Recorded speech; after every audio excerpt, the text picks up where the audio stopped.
A very good evening. Welcome to State of Business on our television. I'm Ashingsani Veera Singha. Let's have a look at the headlines first. Repatriation process to resume from next week under a systematic procedure. Key sectors of economy wait for benefits from the first budget of the new government, stresses investment institution. News in detail. Army Commander Lieutenant General Shavendra Silva says that Sri Lankans stranded in overseas will be repatriated to the country from next week under a systematic procedure. At present, over 57,000 overseas migrant workers have applied to be repatriated to Sri Lanka. Accordingly, 373 new COVID-19 cases were identified in the country yesterday, and most number of cases were found from Colombo district. Thereby, the total number of coronavirus recoveries reported in the country crossed the 11,000 mark today, as 378 individuals infected with COVID-19 were discharged upon returning to health. The tally of novel coronavirus recoveries reported in the country reaches to 11,031. Moreover, the Health Promotion Bureau says that 9,575 PCR tests were carried out in the country yesterday. Army Commander Lieutenant General Shavendra Silva added that Sri Lankans who are stranded overseas will be repatriated to the country systematically from next week. Thus, Sri Lankans would be repatriated from foreign countries including the Middle East, and that this would be done in batches. Last month, the Foreign Affairs Ministry had decided to temporarily suspend the repatriation of Sri Lankan migrant workers due to the prevalent COVID-19 situation in the country. On the other hand, the police intelligence officers have launched a special operation to apprehend those who leave the western province borders violating the quarantine regulations. Sri Lanka police, together with the Air Force, started monitoring the movements of people in the isolated areas using drone cameras since yesterday. Also, Sri Lanka Air Force, Sri Lanka Police and Special Task Force have launched the monitoring process of the movements of people in isolated areas for the second day today using drones and helicopters of Sri Lankan Air Force. Furthermore, police spokesperson DIG Ajit Rohan added that strict regulations will be taken against those who spread fake information related to COVID-19 through social media. Moreover, the Health Ministry has issued key announcements to the residents of the quarantined urban flats in the Colombo Municipal Council area. The quarantined urban flats in the Colombo Municipal Council area are Muadora Uyana, Sirimuthu Uyana, Sirisanda Sevana, Randiya Uyana, Metsanda Sevana, Minijaya Sevana, Ranmit Sevana, Sathiru Sevana and NHS apartment in Maligawatta. Those who are having long-term illnesses like diabetes, high blood pressure, heart disease, epilepsy, wheezing, high blood, cholesterol, kidney disease or cancers are at high risk of contracting COVID infection and also getting complications due to it. Therefore, the residents of the above-mentioned quarantine flats who have these mentioned illnesses are requested to inform the police officer or the person from Urban Development Authority in charge of the floor in the flat that they take medicine for a long-term non-communicable disease. They are asked to provide the name, age, address and the name of the dispensary or hospital they usually take medicine to the police officer or person from Urban Development Authority in charge of the floor in the flat to ensure that they get the monthly pack of medicine from their usual dispensary or hospital. They are told that their medicine pack will be brought to them by those officers and asked not to leave the house. If any of these residents develop symptoms such as fever, cough, sore throat, body aches, difficulty in breathing or chest pain, they are asked to call the officers or the MOH or PHI of their area immediately to get support, and for more information they can call 1999 helpline. Trade Minister Dr. Bandulu Gunawardena said that government will provide quality red dal throughout the year 2021 at a guaranteed price of 150 rupees per kilo. The minister stated this at a media briefing held at the Trade Ministry premises last evening. Minister Bandulu Gunawardena, flanked by the officials of the State Trading Corporation, told the media that red dal imported from Australia will be made available throughout the country as the State Trading Corporation has come forward to supply the demand from the general public. Minister Gunawardena also said that dal packeted by the STC will be available in the market with a government certification from the beginning of January next year. However, the Trade Minister also added that a kilo of dal will be sold throughout the year at a price of 150 rupees only if the current exchange rate maintains with no changes. The minister said the program is being implemented jointly by the State Trading Corporation and the Ministry of Trade, and the red dal can be purchased from the State Trading Corporation store at Nawa Mawatha. Meanwhile, Trade Minister Gunawardena also said that the ministry has commenced a joint program with the Ministry of Youth Affairs to set up a 1,000 Q shops island-wide. Minister Gunawardena explained that 1,000 youth identified by the Ministry of Youth Affairs will be provided with used containers to be used as a portable shop and to sell quality products with the assistance of the Trade Ministry. He also added that they already concluded the discussions with the Sri Lanka Ports Authority to have the abandoned containers. Minister Gunawardena also said that they will also be showing a model Q shop by next week. Bringing forward a pertinent issue on the Parliament today, Jaffna District Parliamentarian M.A. Sumandiran stresses that the issue of importation of rapid antigen test kits has arisen because there is no proper law in the country to deal with public health emergency. We don't have a law to deal with public health emergency. We have outdated laws like the Quarantine Act ordinance and Contagious Diseases ordinance. Due to lack of time, I want to table a draft that I have submitted as a private member's motion. This is something that was done in the month of March and was made public.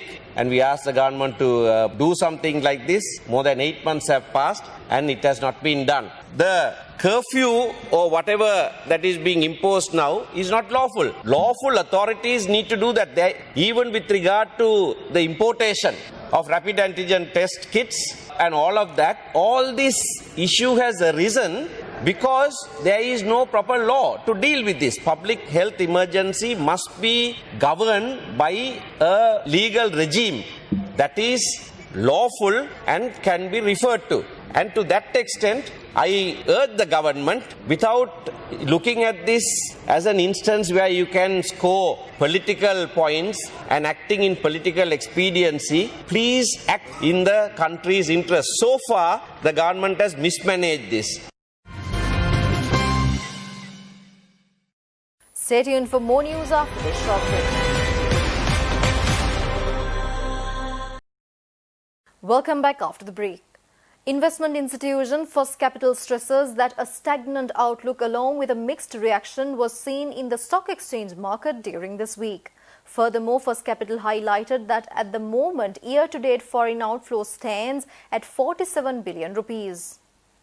After the heavy run last week, the overall market was onto a sluggish note this week, where we saw mixed reactions in the market. So some days were positive, some days were negative, and then towards the end of the week, we saw the market stagnating at similar positions. So with this, we are starting to see the slowness mainly because of the profit taking in the market. Now the market has exceeded the 6,000 mark. The SPI is in above the 6,000 territory. So with that, we are seeing a bit of profit taking in the market. Most of the retail community seems to be having a mixed reaction. So if you look at the foreign front, the foreigners have been on a exiting note, and foreign outflows have been accelerating in recent times as well. So at the moment, year-to-date foreign outflow stands at around 47 billion, and month-to-date is around 2.2 billion.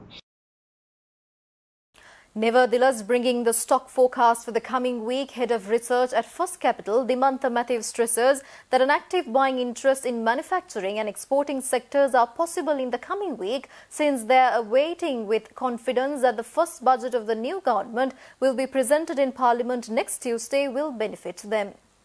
Looking at the upcoming week, with the budget being coming on the 17th of November, we feel during the first part of the week until the budget is completed, there could be a bit of a slowness in the overall market. because most of the retail community seems to be on a wait-and-see attitude as to look at what will transpire from the budget. And with that, we feel that there will be a bit of a slowness, and then depending on the outcome of the budget, we feel that there could be positivities or negativities in the market. However, there is expectations that there will be further benefits for the manufacturing and exporters from the upcoming budget. So on that expectation, we could expect somewhat of a buying interest in those manufacturing-led sectors, material sectors. So those kind of sectors, even food and beverage sector, are some of the sectors that could have some buying interest by the investor community. Foreigners are likely to be on the exiting from the market because that has been the past trend.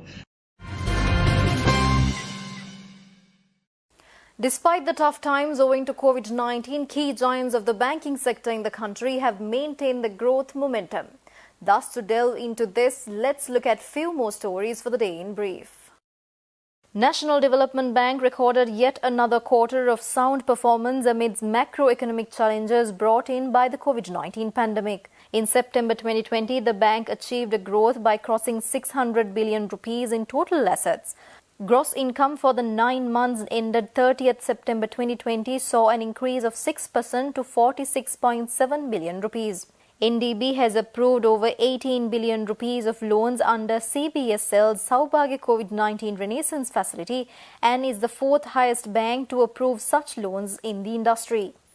Commercial Bank of Ceylon Group has reported total operating income of 55.818 billion rupees for the 9 months ending 30th September 2020, achieving a growth of 11.84%, mainly by more than doubling other income for the period from 5.804 billion rupees to 12.262 billion rupees, even though net interest income, the largest component, only improved by a marginal 1.02% to 36.796 billion rupees.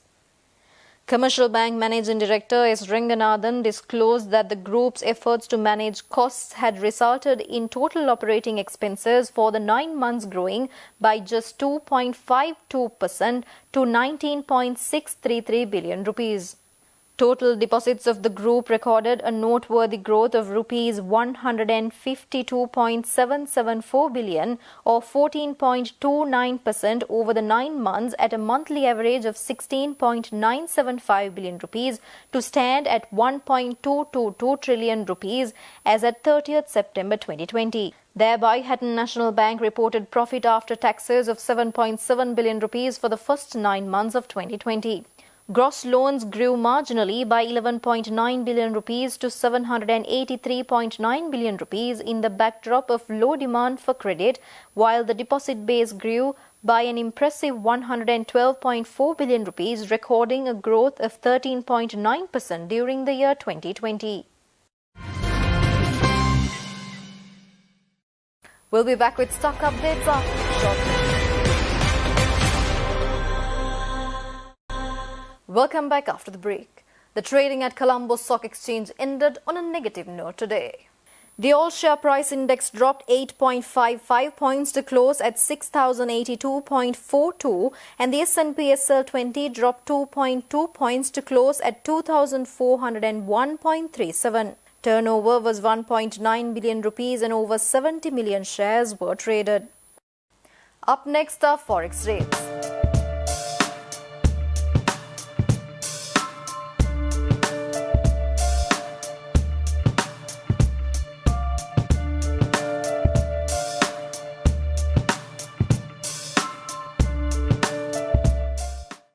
With that, we are winding up news for today. See you on Sunday with Biz Roundup at 7 p.m. Until then, take care. Have a good weekend.